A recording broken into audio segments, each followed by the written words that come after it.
À présent, la prestation que nous allons suivre est un sketch slamé, joué par un groupe de jeunes slameurs de la cellule Bonté. Le titre du sketch s'intitule « Christ, notre justice ». Suivons ensemble les jeunes de la cellule Bonté sous vos acclamations.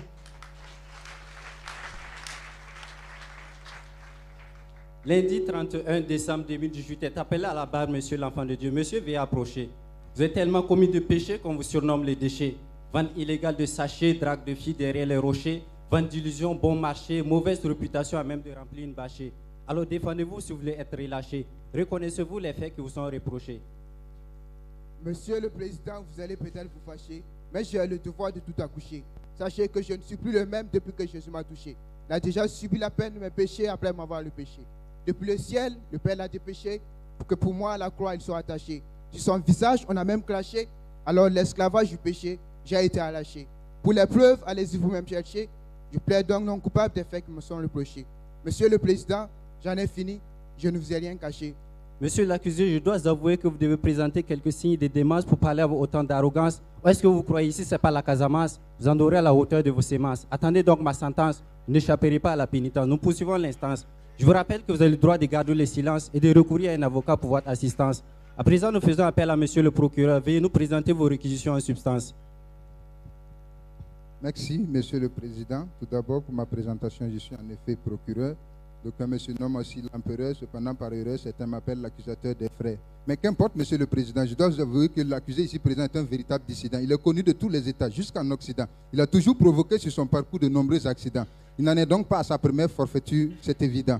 Pour commencer mon allocution, je dois faire quelques rectifications, car l'accusé a fait là de fausses déclarations. Il ne se nomme pas enfant de Dieu comme il le prétend depuis sa comparution. Car vous conviendrez avec moi que pour avoir commis autant d'infractions, être un enfant de Dieu serait une abomination. Je requiers donc contre lui la peine maximale, sans aucune exemption, qu'il soit condamné à la perpétuité, à la perdition et à la malédiction. Et j'invoque à cet effet les dispositions du code pénal d'Ézéchiel, article 18, alinéa 20, qui dispose, je cite, « L'âme qui pêche, c'est elle qui mourra ». Fin de citation. J'ai aussi un témoin qui souhaite faire une déposition. Elle confondra sans doute l'accusé lors de son audition. J'en ai fini pour mes premières réquisitions. Ok, merci procureur. Témoin, nous recevons votre déclaration. Veuillez avancer. Soyez relax, détendez votre mine. Merci, monsieur le Président. Je souhaite que la vérité domine alors que votre tribunal examine et se détermine.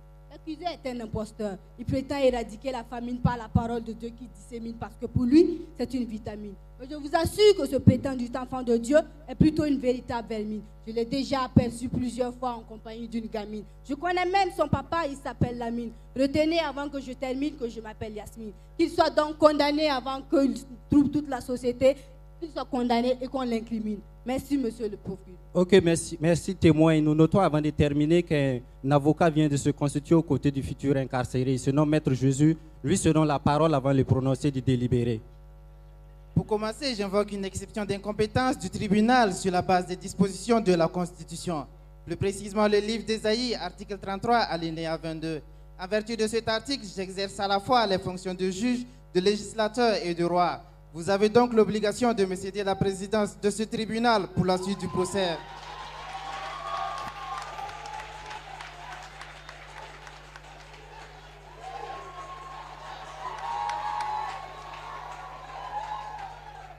Tout d'abord, en ma qualité d'avocat, je voudrais signaler que la peine de l'accusé a déjà été purgée par moi-même à la croix du Calvaire.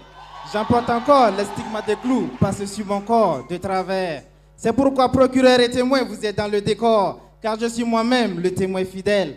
Avec l'accusé, j'ai signé un accord. Et pour la première fois de l'histoire, je déraciné l'arbre du péché. C'est le plus grand des records.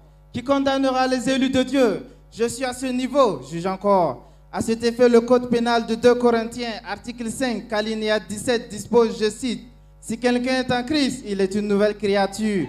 Les choses anciennes sont passées. Voici toutes choses sont devenues nouvelles. » Fin de citation.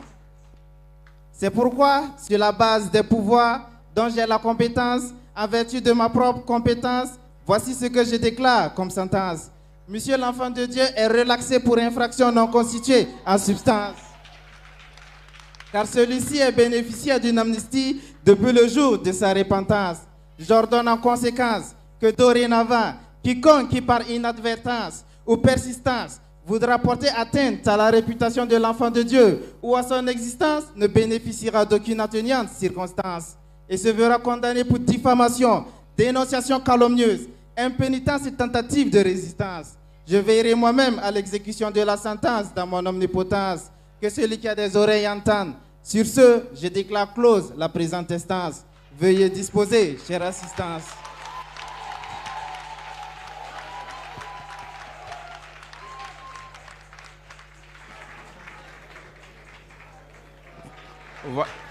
Voilà encore une fois de plus nos acclamations pour ces jeunes slameurs.